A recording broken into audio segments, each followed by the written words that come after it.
Hey, Gay, Ashley, Jamie, Tyson, Zach, and all of Greg's family and friends. I just want to say that I'm so sorry for your loss. I wish I was there in person to celebrate his life with you today, but I'm so grateful for technology and that I could be with you. And I'm definitely there in heart and spirit. Greg was a great guy. I remember the first time I met him, he was working in his garage, drinking his favorite beer, Bud Light, or something like that, and he had his own keg. Now that really impressed me. He had his own keg. He was the first person I ever met that had his own keg, because Greg knew how to enjoy life. He did the things that he liked. He did his NASCAR thing. He drank beer when he wanted to. He had things in his life. He had fun. That's one of the things that I love about Greg. You know, make the time for the things that you enjoy. But he also loved the people in his life more than anything. More than the fun, he loved his wife. Oh my goodness, they had such a great life together. Not great like everything was roses all the time, but they loved each other. This, one of the first things I saw was just how much they loved each other, how they served each other, how they met each other's needs. I They came to my wedding in Vegas because Ashley was my maid of honor. I'm sure that's really why they came. But a couple of days later, everybody else had gone, and they renewed their vows at some chapel. If I say its name, I'm sorry, Gabe, but I will crack up. But watching them renew their vows was incredible, especially as a newlywed. Those for richer, for poor, for sickness and health, till death do us part. They meant that. They meant it the first time. They meant it the second time. And I knew that Gay was going to cry. I mean, we women tend to cry, but Greg was crying probably even harder. They loved each other. It meant something. They had the kind of love that all of us wish that we could have. I'm sure some of us do, but something for me um, to strive for, just to bless my spouse. They were great examples for Ashley and Jamie, who also picked great guys to marry, who Greg really loved. And let's be honest, he needed some males in his life. He was a ladies' man. Jamie said that not even their pets were males. So it's a good thing that he really liked Tyson and Zach.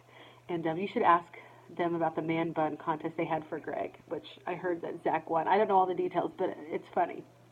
And Greg was a great dad. If you're missing him, you need to call his daughters because they're so much like him. He was so proud of all the things they accomplished and did. They both have a great and wonderful work ethic because of him. They love their jobs. They don't just show up and make a paycheck. Just like Greg, they have a purpose. They love what they're doing. It's incredible, and I know that he's very proud of them. He loved his four grandchildren, Paisley and Hayden, Addison and Skylar. He would do anything for them. He did, both he and Gay. They are always there for their kids and grandkids.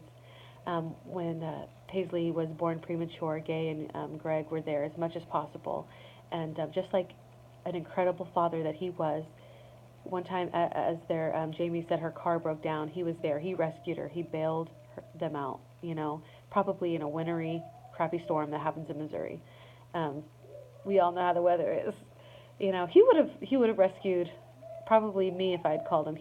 That's how he showed his love, through his actions. I know that Ashley, he and Ashley always would bicker and stuff when he would come over and work on the house, whatever project she had for him.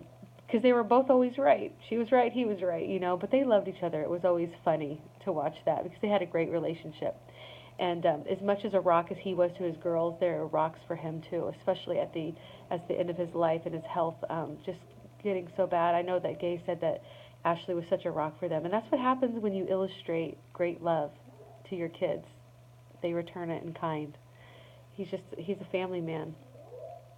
Something that I love about him. He would take us on the pontoon. I have great memories, just pure fun.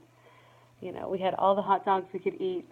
He'd pick us up in the lake when we flew off of the tube. Those were great memories that he blessed us with, and I wouldn't have had if it weren't for him. Um, and so some of the things that I learned from him is just to love the people around you. Be there for them. They're the most important part of life. And to make time to have fun. He did. I'm sure he's in heaven. I'm sure he's already met Dale Earnhardt. I'm sure he's already tried to race him around, the Golden Road, however they describe that in heaven with the pearly gates. You know, um, Greg and my dad, they sent Ashley and me, we begged them for a whole year, our senior year of college, to please send us to the Bahamas on a cruise when we graduated. We begged for a year, and our plan worked. And I just think that, they sent us on a temporary trip, to paradise. but they're both there in paradise now with Jesus for an eternity. And that assurance is such a blessing to have, to know that one day we too will get to see them. We'll be reunited. Greg will have his arms open for Gay, and they'll be reunited. We'll get to hug our loved ones. What a great guy. You know, he took care of his business. He took care of everyone around him. And then he left us with a great hope that we get to see him one day. Wow. God is good. He was good to Greg. 32 years with Gay, 2 beautiful daughters, 2 awesome son-in-laws, 4 wonderful grandchildren. Just a legacy of love. And that's what we'll always carry with us. And I love all of you. God bless.